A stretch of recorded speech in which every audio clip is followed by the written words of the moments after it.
working. Oh, okay, it's sorry. aof.ngo. Right. Cancel the talk part. We got Yes. that straight. And if you call in today, we'll give you a Get Out of Hell free card. The number's 441-3000. We'd love to hear your opinion about whatever we have to talk about today. Ed Golly, joined by Judy Adkins in the Tan Talk studio. I want to start off with our reminder that tomorrow is our Darwin Day celebration here in Clearwater, and we will be at the Unitarian Universalist of Clearwater with our guest Hemet Mehta, who is the friendly atheist, and Ryan Cragen, who is the personable professor, and they will be discussing atheism and politics. So that's the doors open at 9:30. It's $20 for admission, and everyone's welcome. And where is it? So Unitarian Universalist of Clearwater, and that's on Nursery Road. It's on Nursery Road, about 2 blocks west of US 19. Yes, thank you. Very easy to find. There's a lot of challenge to the very institution of science going on by the politicians of this country who don't like what science is coming up with and what we're learning from it. Maybe this, of course, goes back to the whole foundation of religion. I've disagreed with, who was it, Voltaire, who stated that the first preacher was the first knave who encountered the first fool. The origins of religion really was an effort to explain a world that was unexplainable to the people at the time, simply because they lacked adequate science to understand how everything worked and how everything had come about. But now we know a lot better and no longer need the explanation of religion.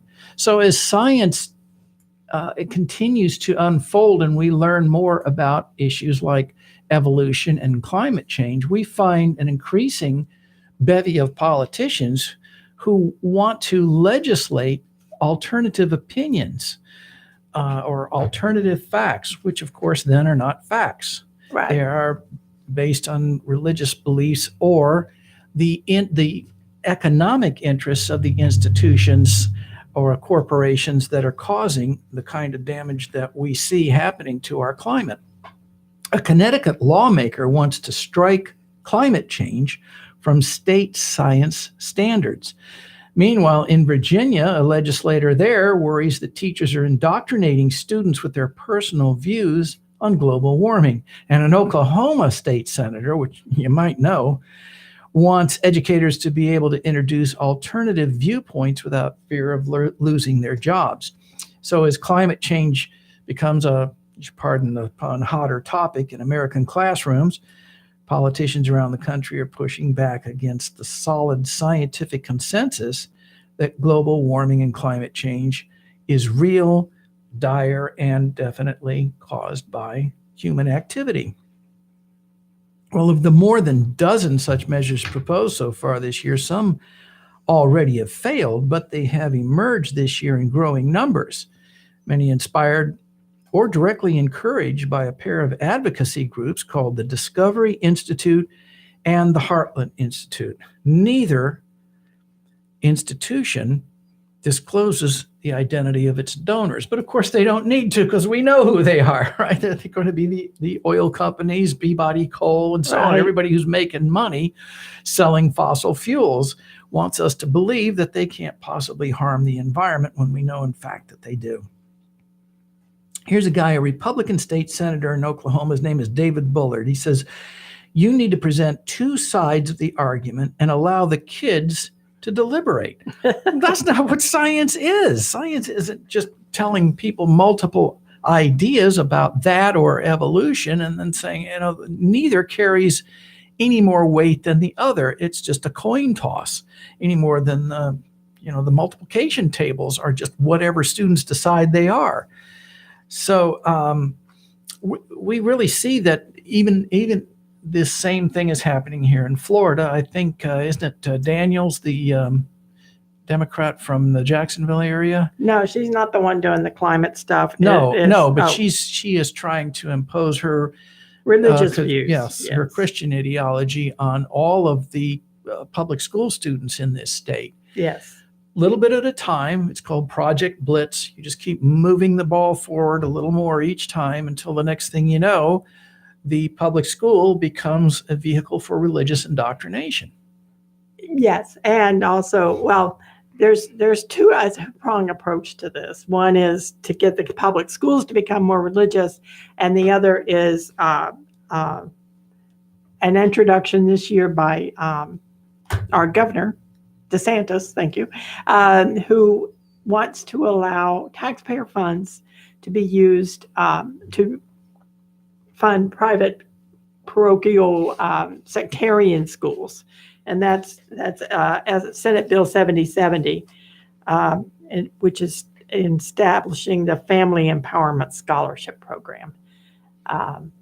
It's only for 15,000 students this year, or in the initial proposal, but that's going to go up, of course, every time. And with a heavily stacked conservative state Supreme Court, any challenges will simply be shot down in that court. And then if they go to the federal Supreme Court, same thing, because the courts are being stacked with conservative judges who say there's nothing in the Constitution, even though it's there. They'll just say their interpretation is it's not a violation of the Constitution and they can do it. And we have the same approach going on this year in Florida, which is prompted by the Florida Citizens Alliance to get climate change discussed or not discussed in public schools. The Academic Standards Bill, SB 330, says that science standards must establish specific curricular content for, at a minimum, the nature of science, or yada, yada, yada. And they add controversial theories and concepts shall be taught in a factual, objective, and balanced manner. So that is... they're taking their cue from Fox Faux News, right? Yes. They got to tell you the news is fair and balanced because it is propaganda. And this group, the Florida Citizens Alliance, has challenged, in, I think it's Nassau County, but I'm not sure without looking, 220 times different textbooks and content of textbooks that is being used in the schools there. So, they're quite active in the state. They're part of the religious right, of course, and they probably will get this bill through, which we'll have to teach the controversy, as if there is a controversy by science, but no, it's mostly religious objections. Michael Mann is the director of the Earth System Science Center at Penn State University. He weighs in on these issues a lot and did on this one by saying these efforts are dangerous and require vigilance in the academic community to make sure that they do not succeed. He said the proposals reflect bad faith efforts to undermine scientific findings that, quoting him, prove inconvenient to vested interests, be they the fossil fuel lobby or fundamentalist religious groups, unquote. The good news for all of this is young people aren't buying this crap. And in case people didn't know, today there is a climate strike by U.S. students and students worldwide. I did hear about that. Which is taking place today to demand action on fixing the environment, because they're the ones who are going to suffer the most. I mean, I'm probably going to be dead long before most of this goes into effect. Well, not really, because I would argue that Hurricane Michael was an effect of it, right? It was. Because the forecasters never predicted it would develop into anything stronger than a tropical depression. They simply couldn't grasp or predict the consequences of adding a couple of degrees of extra heat in the Gulf waters and what it would do. So we're seeing the effects of this taking place much faster than the scientific community anticipated, because they really don't have another model they can use to compare it to. And they were totally, caught totally off guard. So we could easily have a hurricane come in here in September, right over Tarpon Springs at high tide. It'll be the most devastating and expensive and costly hurricane in the history of the nation. It'll really change the entire environment of the Tampa Bay area. You look at how many people are living in mobile homes and older homes that aren't built to code, Yes. that would be devastated or flooded by one of these events. Well, we've Where are seen all it those people? already in Puerto Rico and Uh-huh. Texas and even in Florida with the And you're talking hurricane. about Houston. Of course, that Yes. was a flooding event. Right. But when you have that wind event come along and most of these mobile homes are destroyed, the government is being the local county governments are going to really restrict replacement of those Yes. by asserting that they simply are not built to hurricane standards and they can't be replaced. Well, where are the people who live in them today, right now, going to go? Right. Where are they going to go? So you may start to see the population of Florida actually reverse from constant growth Yes. to some. And 22 minutes ago, the youth climate protesters inspired the UN Secretary General to call for a UN summit on this issue. Because we have people in the Philippines, Spain, Germany, Delhi, France, England, all over the world out there protesting today about the need for addressing this issue. People in Micronesia realize they're going to have no place to live anymore. Right. There's going to be a great deal of a lot of migration. These deniers will tell us that, oh, well, the climate's always been changing, and we've had periods in history where we had higher sea levels and lower sea levels. So the temperatures have gone all over the place, but never at the rate that it's happening now. And that's what they don't grasp, because if it takes 1,000 years for sea level to rise 5 feet, coral reefs can accommodate that, and they can, they can grow so that they are the distance they need to be from the surface of the ocean to continue to function and thrive and be the nursery for all the sea life. But when it happens over a matter of 10 or 20 years, they simply can't grow fast enough, and so they will die off. They'll just be too deep. And with all the pollution we're pouring into the ocean, they're dying off anyway. But of course, the people making money, tons of money selling us fossil fuels, say, well, you know what? There are alternative opinions about this. There are none. But many of them are investing in alternative energies and putting up solar farms, and because they know this is coming. Sure. The irony is they're the ones that really first discovered it. Yes. They did studies, I think during the Eisenhower era. Yes. Independent studies they brought in scientists to examine it because there were questions about it, and their own scientific studies found that yes, this is a very potential serious problem for the near future. But they ignored it. Now more than 90% of the peer-reviewed studies and scientists who write them say that climate change is a human-caused problem.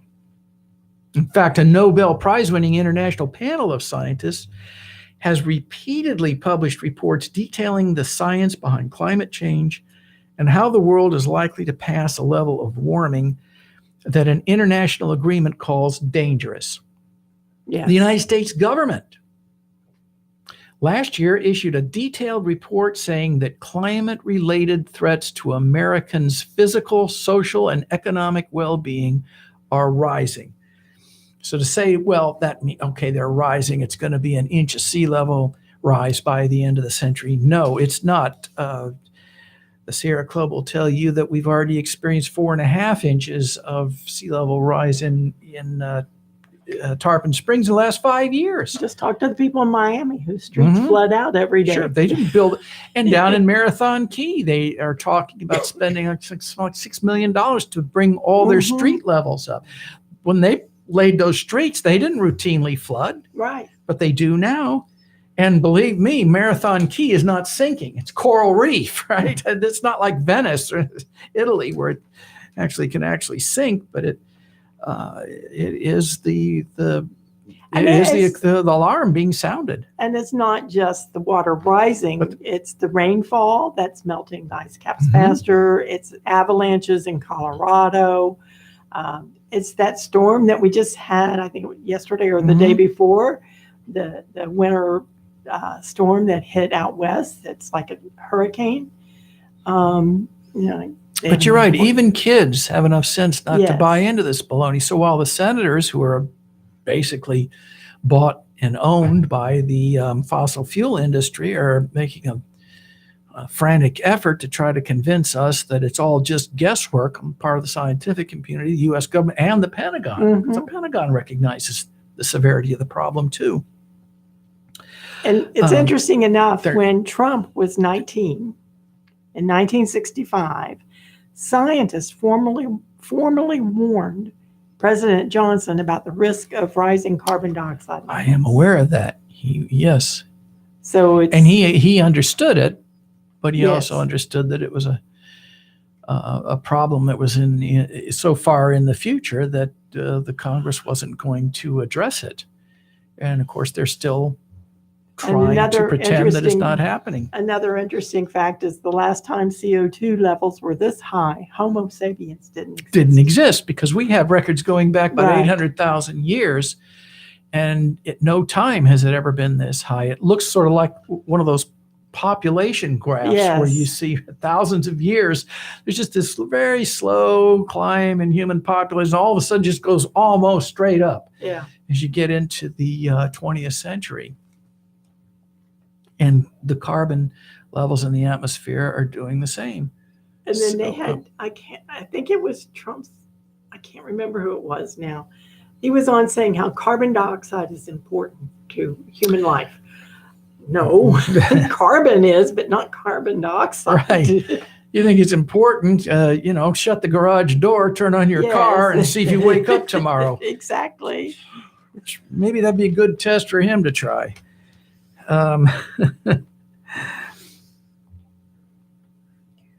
They say that their argument, these people are saying that they're concerned that the global warming propaganda efforts have encouraged students to not engage in research and critical thinking. So by using these buzzwords like propaganda, they're dismissing all the science as if it's all bogus. Yes.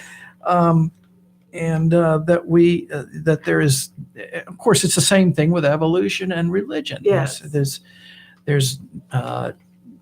if they find anything wrong with the model of evolution or any part that can't be filled in, they say, well, then we can reject the entire theory of evolution and replace it with creationism, for which there isn't a single shred of evidence. Exactly. God Incredibly. just is. We got a phone Okay. call. Let's see if this is Brandon. Atheist Forum, good afternoon. Yes, good afternoon. Oh, It's not. Well, I've been enjoying your discussion thoroughly, and I am pleased to note that we have such profound expertise right here in our radio program. It's amazing. yes, it is. I did want to interject one little thought about carbon dioxide that you just mentioned, and that was that in fact it is rather essential, because we breathe in oxygen, but we breathe out carbon dioxide, which is what most of the other animals are doing Right. as well. So it is, in that sense, it's an essential part of the atmospheric system that maintains life on the planet. So we can't do without it. It's not harmful, but the question is, It's not harmful. yeah, it isn't harmful, but the question is the amount. You see, because when we take the normal breathing of the earth, the plants and the animals and so forth, and all the exchanges that take place in that area, but then we add to it all of the industrial emissions from cars and engines and generators and all kinds of industrial processes, and agriculture contributes substantially to that, and probably a host of other things too, and we get into an unbalanced situation. Like, everything is good in the right proportion, but the proportion Exactly. of carbon dioxide is way out of whack. So it is harmful once it becomes out of whack. That's definitely true. Yes. Okay. Yes. Thank you Sure. for clarifying that. Yeah, but the substance of it is perfectly, it's just a natural thing like everything else. And arsenic is natural. That doesn't mean it's good for you. That's true. I wouldn't advise taking too much of it either. Of course, 90% of the carbon dioxide that comes out of these factories and tailpipes and jet engines ends up in the ocean. where you're having a radical increase in temperatures. It takes very little to affect the entire ecosystem that we deal with. That's correct. I was very interested to hear you discuss the situation with the corals as a good example of what's happening, because the coral is made out of calcium Carbonate? calcium carbonate, which of course carbon, Yes, which it's is part derived of. from carbon dioxide, and that's part of what the ocean absorbs. And when there's too much of it, of course, then it has a kind of a reverse effect on all the life which is contingent on it. And that includes not only the corals, but everything which has a shell. That means lobster. No more lobster. Can you imagine? Our mollusk or oysters. Yes, but lobster, they're taking our lobster. Well, I was watching one of the Sunday morning news shows, and one of the panelists says that in 10 years, all the coral reefs in the world will have died. Really? Yeah. All of them will be gone. Wow. Yeah. It's a tragic situation. and- Definitely. Well, that's why I support the Green New Deal. I think that having a focus on getting a replacement for fossil fuels is going to take a massive effort on our part and the government's part. And, it can be done, but it's got to be a real focus. Yeah, much of these ideas and the information that maintains them have been known for years. I mean, Sure. going back into the 19th century even. But only now are people beginning to become concerned, as they should be, because they're noticing things like forest fires and powerful storms and droughts and all the other phenomena that are now increasing due to the climate change. But some of the things they're not noticing, at least not quite yet, is the decreasing presence of birds. Not as many birds, which also means not as many of the prey that they feed on, the insects primarily. I would think it would mean too many insects. No, it means there are not enough insects to feed the birds. I got you now. That's the problem. Yeah. So all of this has reverberations up and down through the ecosystem. Ecology is the science that deals with the different levels of predators and prey as you go up and down the ladder from the smallest to the largest. Well, then let me ask you this. What do you conclude is the motivation behind those who say that this is a one-sided argument, that teachers are not able to teach? A Connecticut state senator named John Piscopo says, and he's a member of the Heartland Institute, he says, I want students to have the freedom to understand it's a scientific debate. So why are so many of our representatives in the state and federal governments claiming that this is still up for debate and that there's no solid science behind it? Do you think this is strictly economics? Or do you think these people are really just that dumb? I mean, we've seen how utterly clueless people can be and end up in the White House. People who haven't got the intellectual depth to understand or contemplate a fortune cookie, much less an involved scientific document. Do you think that these senators are just as dumb, or do you think that they are selling out to the fossil fuel industry and care only about their power and their position? Well, I know I'm going to be accused of being cynical, but in fact, there is ample evidence out there for anyone who wishes to study the matter, even very superficially, to be able to understand that the overwhelming sentiment of the scientific community is toward a high level of alarm about what's happening in all the different areas of the biosphere. That is the surface of the Earth, the atmosphere, the oceans, everything. It's all interconnected, and all of it is changing very noticeably and rapidly. And I think that what tends to drive the reluctance of governments and large corporations to consider this and to try to deal with it in policy terms is the fact that they have had a long-term relationship with fossil fuels as a source of profit. And as long as that continues to be the case, and we don't have a plan to recycle carbon, have a carbon pricing plan built in, we're going to go essentially nowhere. And that's why the green what is it now? Green New Deal. The Green New Deal is such an excellent idea, and now is the time because we can take advantage of people's perceptions in everyday life. Walk down a street, observe what's happening around you. Try to remember what it was like 10, 15, 30 years ago. That's why I think now is beyond the time. We should have started this 20 years ago or more. Absolutely. And it was a fire drill then. Thanks for checking in with us, caller. We'll send you a get out of hell free card. Just keep up the good work. Right. All right. We're going to take just a moment to tell you about a local atheist organization that you may be interested in finding out more about, and then we'll continue here on the Tan Talk Radio Network. Atheists of Florida is a nonprofit membership organization founded in 1992. For over 25 years, Atheists of Florida has brought atheists together to address state-church separation issues, provide legal assistance in cases of religious discrimination in employment or educational institutions, help atheists meet others who want to live their lives free of religion, and produce the Atheist Forum.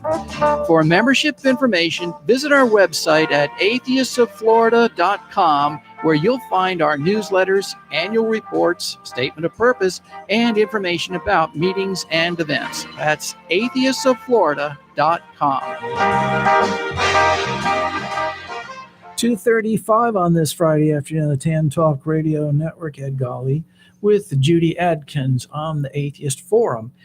Our quote for the day is from George W. Bush, who just never ceases to give us an avalanche and a plethora of interesting quotes. He said in Dakar, Senegal in 2003, quote, "It's very interesting when you think about it. The slaves who left here to go to America because of their steadfast and their religion and their belief in freedom helped change America," unquote. If somebody that clueless can end up in the White House, what hope do we have? They can get in the Senate, they can get into Congress, and they care nothing about the reality of science. This is why they don't understand it. This is why they think it's all just speculation. And if the conclusions of the scientific community don't agree with the world they want to pretend that we live in, then of course they challenge and reject the science. Well, and the danger of this is that by rejecting this science, they tend to not adhere to any science. We have that in other legislation like the fetal heartbeat bill. Mm-hmm. And in fact, I think it was Kentucky just banned abortion after 6 weeks because of the fetal heart rate bill. And they are trying, there are two bills, there's one bill, Senate Bill 770 and House Bill 661, which is trying to reduce the requirements for graduation so that you only need, let me see where that was. I think it's one science course, then 2 math courses to graduate from high school. And I know science is hard and math is hard, but these are things that give you a bigger understanding of the world and help you understand critical thinking and logic and those things that can help everyone make it understand what's going on in the world and be able to understand what's happening. But wouldn't you agree that it's not a coincidence that it's the religious right, the party of the conservative religious right, that's always advancing these agendas? And the parallel is to religion, because the Christian religion tells us or teaches us that there are very simple answers to the issues that we deal with in life, and that if we want problems solved, we simply Yes. put our hands together, close our eyes, and talk to some invisible being who knows wherever it is, and then we get these problems answered. This, of course, is a totally unrealistic way to deal with life. It's living in the world. It's a fantasy, but because of this simplistic approach to how life can be dealt with, candidates who offer similarly simplistic approaches to the political and social and economic issues that we face can get elected because people are trained by their religion to think there's very simple solutions. Too many Mexicans, build a wall, and we don't even need to pay for it. Just round up 11 million Mexicans and send them home. There's nothing to it, right? Right. We can solve the health care issue with better plans that cost less. Coal miners are going to go back to work. Everything's going to be solved just because I say so. It's just that simple, and it'll happen. Then, of course, it doesn't. But they still continue to believe that, yeah, it's going to, or this guy's doing a great job, because the answers are so simple. Yes. And it strikes me as interesting that if God knows everything, why doesn't he fix the problems before people pray for him to fix the problems? And if he has a plan, why does he think that praying is going to make him change his plan? Mind. Yeah, exactly. It makes no sense. You have to have a lot of audacity when you think of it that way to pray. You're telling this God that knows everything that he's wrong. Yes. And you're going to set him straight. I don't want you to do your plan. I want you to do my plan. Yeah. Why would he listen to you? All right. So is there any other legislation that we should be looking at? Well, just measure by the nearest dozen and see what we have. There's a number of things. And the one that, of course, that there's a number of them that I'm really concerned about, but the one of them that concerns me the most right now is the one to allow taxpayer funds to go to private schools, and especially religious schools. Even though it says that they have to meet certain standards, if they're going to depend on these people filling out the forms to say they meet those standards. Yeah. There's too many of these schools around to be able to monitor them, and they don't want to monitor them anyway. They want to privatize public education. Yep. And that is a big concern for me. And I realize it's not about the environment, but it is a real concern that people are. I mean, it's difficult for me because I grew up in a religious home and I grew up in a fundamentalist church, and yet I became an atheist. So I know that people make that journey, but it's also, let me take this off. But it puts the students to such a disadvantage. It does put them to a disadvantage. Because science is more and more important in the Yes. world we live in as we interact with other nations that stress it highly. Well, and plus technical jobs. I was a computer programmer for a long time, and the logic and thinking skills that you need to do that, those kind of high-level jobs, are not going to be taught with thinking you can pray the gay away or whatever the current nemesis is for the religious right. Without that education and without good schools, we're not going to get any of those high-paying jobs in the state of Florida. And we're dumbing down our schools so much. This graduation requirement is another one of those things. I don't think everybody needs to go to college. I went to Votech school to get my computer programming training. I did go to college, but I went to Votech school to get my training to be a programmer. I have no problem with that, but you still need the skills to be able to think and analyze and understand what's going on around you, and with the technical things that you can't go anywhere now without having to deal with a computer. It just stuns me how many people have such an appalling ignorance of what science is, Yes. what the scientific method is, Yes. and how these, this plethora of climatologists come to these conclusions.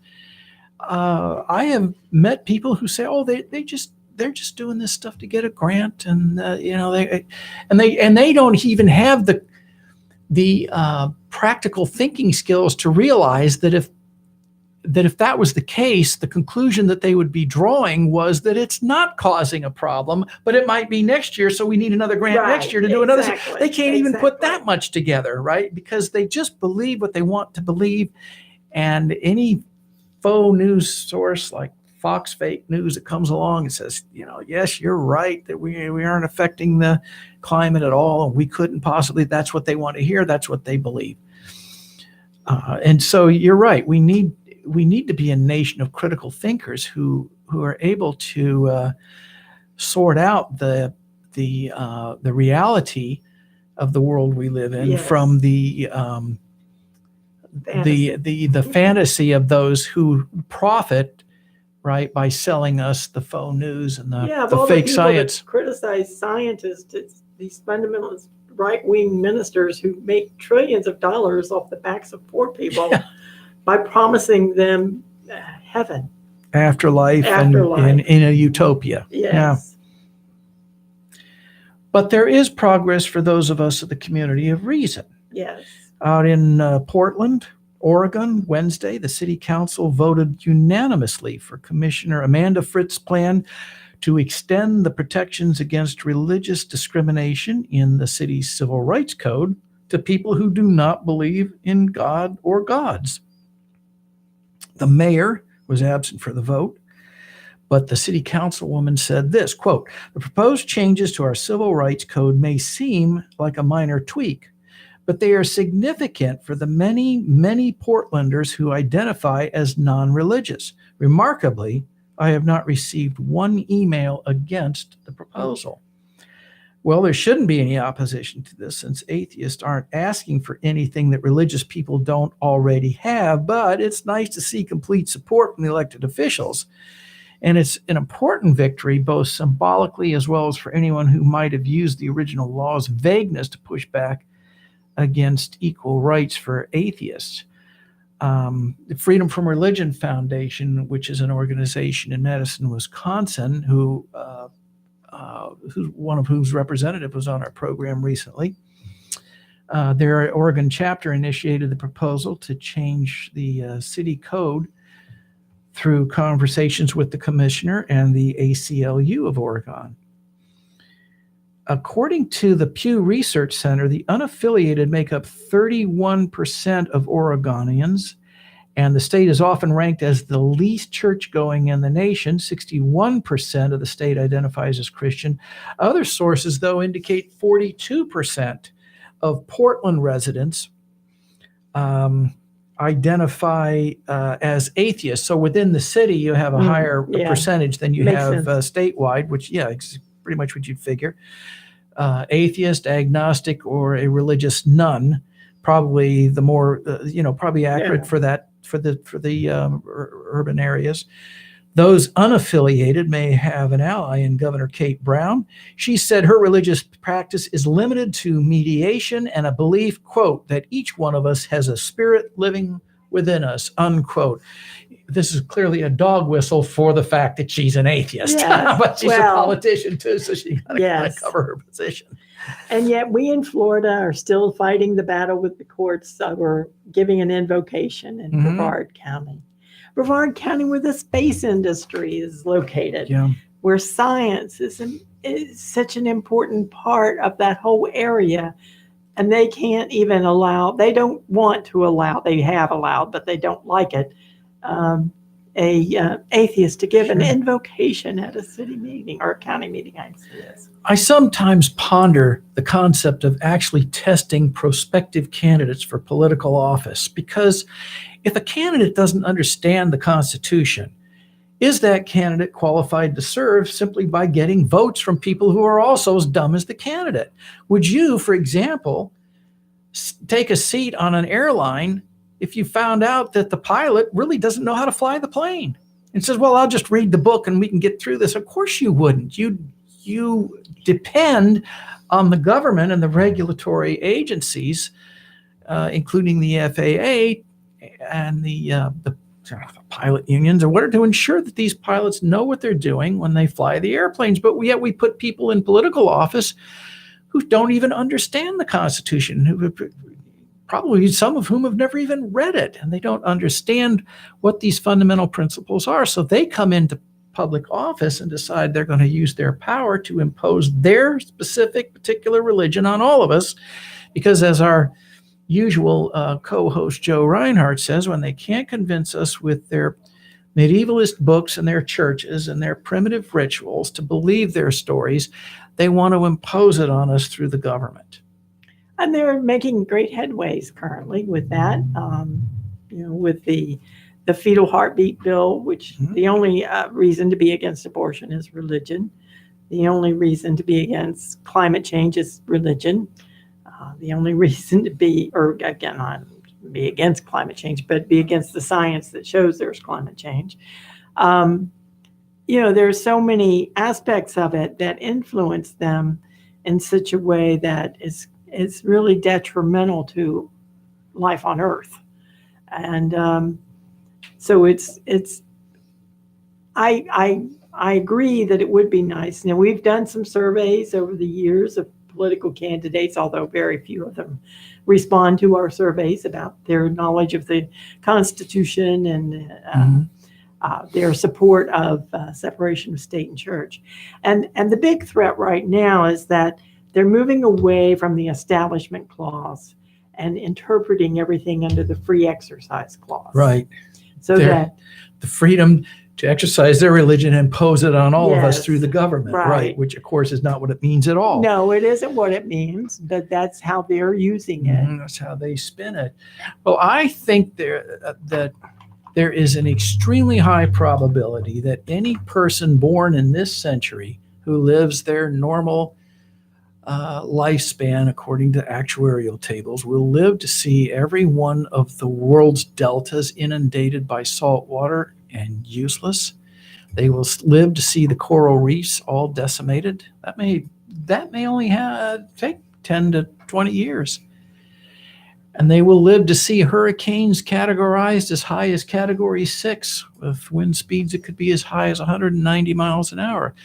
By the time they're dealing with the consequences of this, Bayshore Boulevard being flooded twice a day, Key West being abandoned, and so on, they're going to realize it's too late to turn back. They just won't have the ability to extract all that carbon from the ocean and the atmosphere because it's such an enormous scale.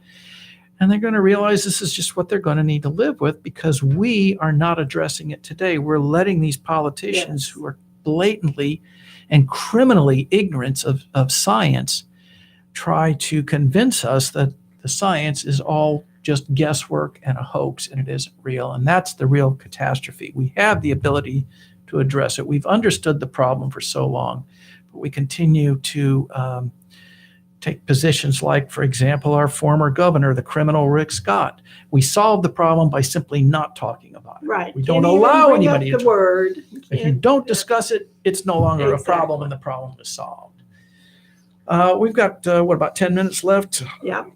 I would like to remind our listeners again about Darwin Day Please tomorrow, starting at 9:30 a.m. at the Unitarian Universalists of Clearwater. Our speaker, Hemant Mehta, is known as the Friendly Atheist, and he's also the one who sold his soul on eBay.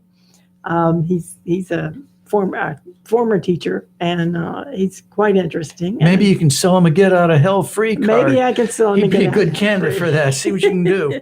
And then our other speaker is going to be Dr. Brian Cragen, who is a local guy who teaches sociology. He focuses on more social science than physical science, but he's quite an interesting speaker. So be there at 9:30. Tickets are $20, and it'll last until about 1 o'clock, and then there'll be a little get together after that for discussions and questions, and you can talk directly to the speakers.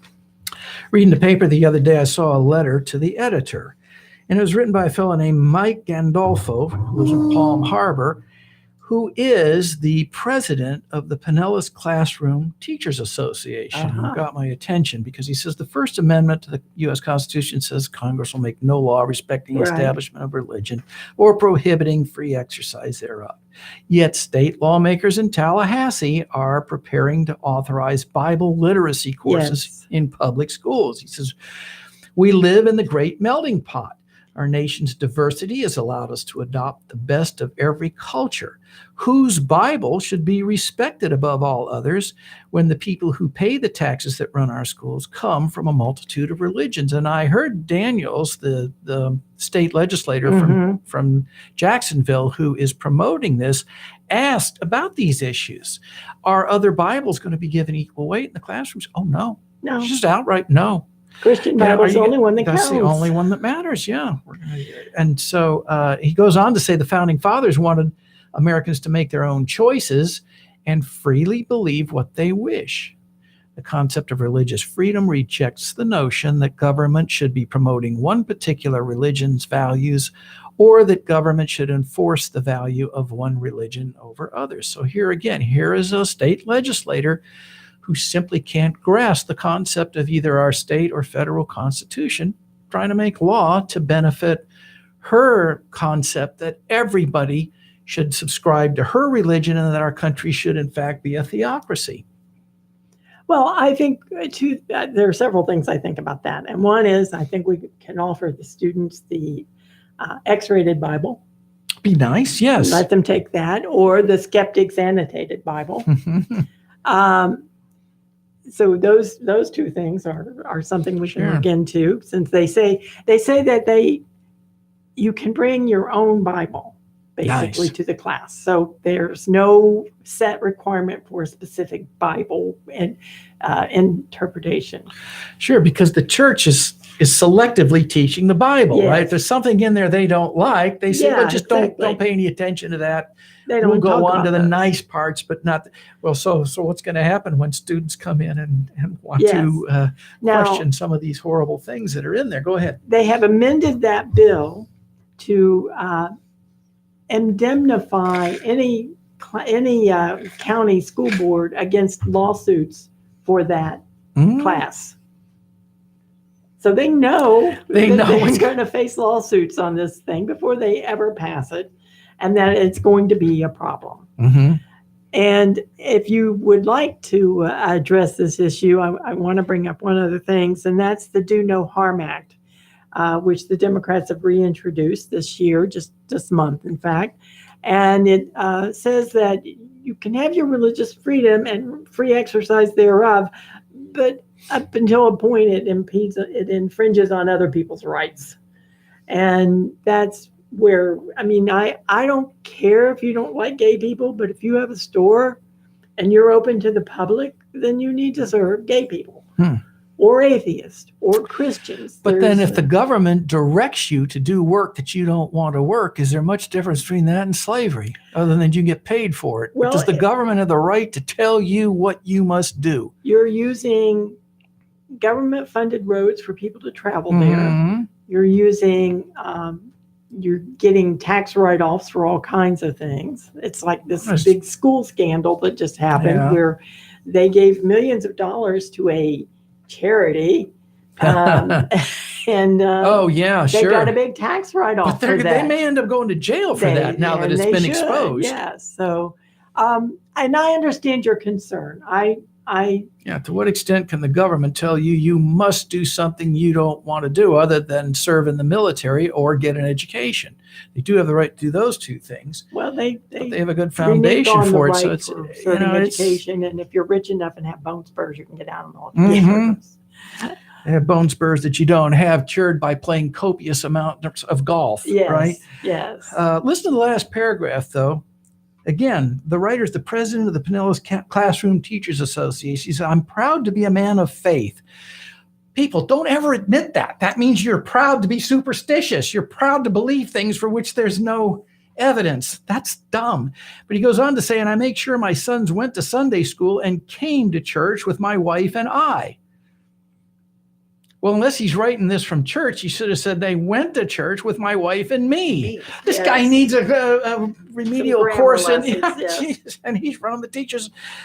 But I think though that what happens is that this is what compels people who want to see this country be a theocracy then take a hostile Yes. attitude toward the teachers union, because the teachers union does understand the Constitution Yes. and how the school's curricula should be structured in compliance with constitutional mandates, and the legislators and the citizens who want the country to be a theocracy don't care about And that. let me ask you this.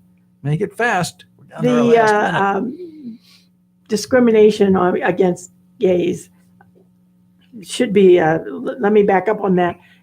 There's a foster agency that refused to grant foster children to non-Christians, Jewish, Wow. Islam, all those things, because of their religious views. So should they be allowed to do that? No, I don't think so.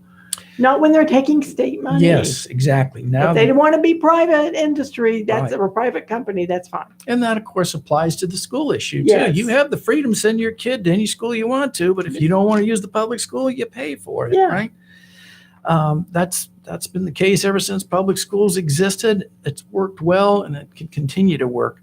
So don't be fooled by this nonsense Right. that you're being denied your freedom of choice. I can't afford a house on Bayshore Boulevard. Am I being denied freedom of, where I want to live? Of course not. The government doesn't have to buy me that.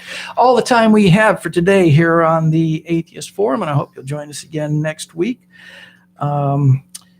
When we may, I don't know who we have next week, but we'll have somebody fun on the program. So join us again here on the Tan Talk Network next week for the If Atheist not, we're Forum. entertaining enough. Along with Judy Adkins, I'm Ed Golly, reminding you, if the story seems just a little bit too implausible to be true, don't believe it just because somebody wrote it down. Make them prove it. You have been listening to the Atheist Forum. To learn more about Atheists of Florida, visit our website at atheistofflorida.com. Continue the discussion on our website, talk.aof.ngo. And join us again next Friday for another edition of the Atheist Forum here on Tan Talk 1340. WTAN Clearwater, FM 106.1, WDCF Dade City, FM 102.3, WZHR Zephyr Hills. FM 104.3. Listen. Increasing security, issuing a veto. I'm Mike Moss. Mosques and other houses of worship have stepped up security after the shooting massacre in New Zealand that left 49 dead and 48 in hospitals. Correspondent Steve Kastenbaum is in New York City. While the police commissioner here said there is no evidence to suggest that there is any connection to New York, the NYPD isn't taking any chances. Teams of police officers have been positioned outside mosques and Muslim day schools across the city. At least a half dozen officers from the counterterrorism unit, wearing body armor and carrying automatic rifles, were standing watch in front of the city's largest mosque in Upper Manhattan. A statement from the department said the NYPD is committed to the